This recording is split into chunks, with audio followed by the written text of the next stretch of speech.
Bore కొడుతుంది సుబ్బు. బయటికెళ్దామా? నాకు 1 అవర్‌లో కాల్ ఉంది గీత. బయటికెళ్తే ఇప్పుడు రాలేం గదా! ఎప్పుడింతే. నేను బయటికెళ్దాం అన్నప్పుడల్లా ఏదో ఒక వర్క్ ఉందని చెప్తావు. చిన్న కరెక్షను.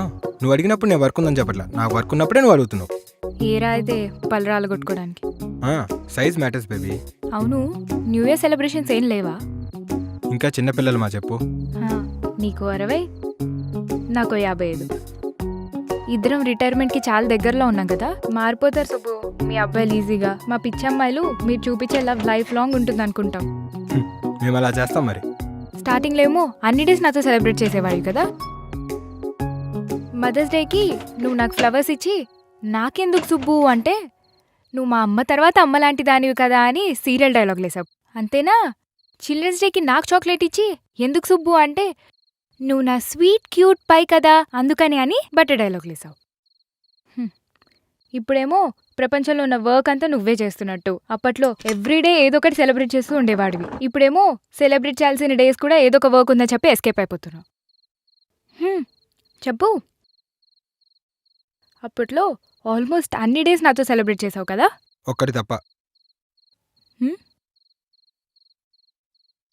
ఏంటి? ఛీ, గట్టిఫెలో చంపుతావు. సరే, బోర్ కొడుతుంది. ఏదైనా ఆట ఆడుకుందామా? ఇంత రాత్రిపూట ఆటలేంటి దయ్యాల్లాగా? నిద్ర రావట్లేదా? నిద్ర వస్తే నీతో ఈ డిస్కషన్ ఎందుకు? సరే, ఇప్పుడు ఆడతావా లేదా? చస్తానా? చెప్పు ఏమాట? రాముడు సీత ఆడదామా? చిన్నప్పుడు ఎప్పుడూ ఆడేవాళ్ళం. పిచ్చా నీకు? ఉన్నదే ఇద్దరం. నువ్వు రాముడైతే నేను సీత, నేను సీత అయితే నువ్వు రాముడు. ఇందులో కనిపెట్టడానికి ఏముంది కదా? పోనీ కార్డ్స్ ఆడదామా? దానికి ఇద్దరైతే చాలు కదా. బట్ నాకు రాదు కదా.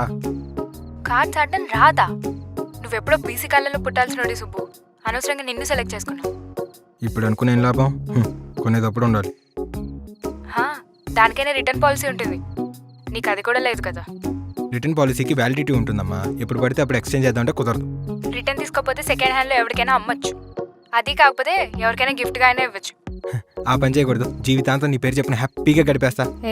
బ్రేకప్ చెప్పాలనుకుంటున్నావా? ఎంత మాట? నువ్వు నా కొత్త 2000 నోట్ లాంటి దానివి. థ్యాంక్స్. ఏం అలా అన్నావు?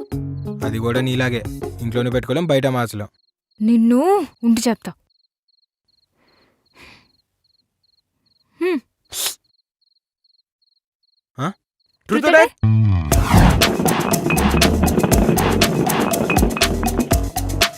రూల్స్ తెలుసుగా?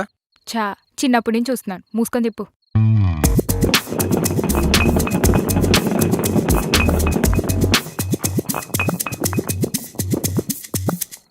ట్రూత్. ఏదైనా అడగచ్చా? బేసిక్గా ఒకటి గురించి ఇంకోటి నిజాలు తెలుసుకోవడానికి ఈ ఆట కనిపెట్టారు. సో కానీ నీ ఎగ్జాక్ట్ శాలరీ ఎంత? పిచ్చి గీత. ట్రూత్ డేర్ అంటే శాలరీ ఎంత, ప్యాంట్ సైజ్ ఎంత కనుక్కోవడానికి కాదు. మనం అడిగే క్వశ్చన్కి ఎదుటోడికి హార్ట్ స్లిప్ అయ్యి స్టమక్లోకి వచ్చేయాలి. అవునా? మీ ఆఫీస్లో శ్వేత ఎలా ఉంటుంది? బాగుంటుందా? శ్వేత నీకెట్లా తెలుసు? చెప్పు. బానే ఉంటుంది. బాగుంటుంది. బానే ఉంటుందా? బాగుంటుందా? బాగుంటుంది. నాకంటే బాగుంటుందా? హలో, ఒక క్వశ్చన్ అడిగావు, చెప్పేశా. నువ్వు మళ్ళీ క్వశ్చన్ వేయాలనుకుంటే ముందు బాటిల్ తిప్పాలి. సరే, తిప్పు. Truth dare? ట్రూత్. అయినా మా ఆఫీస్లో శ్వేత అనే అమ్మాయి ఉందని నీకెలా తెలుసు? తమరి వాట్సాప్ చాట్ లిస్ట్లో ఫస్ట్ ఎప్పుడు అదే పేరు. ఓ, అక్కడ దొరికిపోయానా? ఏం లేదు, తిప్పు. What's your first impression on మీ?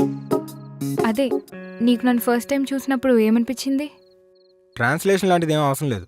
ఏం లేదు. ఏం లేదంటే? ఏం లేదంటే ఏం లేదు. అదే మరి, ఏం లేదంటే ఏం లేదని. అరే ఓకే, ఫస్ట్ ఇంప్రెషన్ లాంటిది ఏం లేదు. మరెందుకు ప్రపోజ్ చేసావు నాకు? నేనెక్కడ ప్రపోజ్ చేశా నీకు? మరి లవ్ లెటర్ పెట్టావు కదా. అది నీకోసం పెట్టింది కాదు. అయిపోయావరా?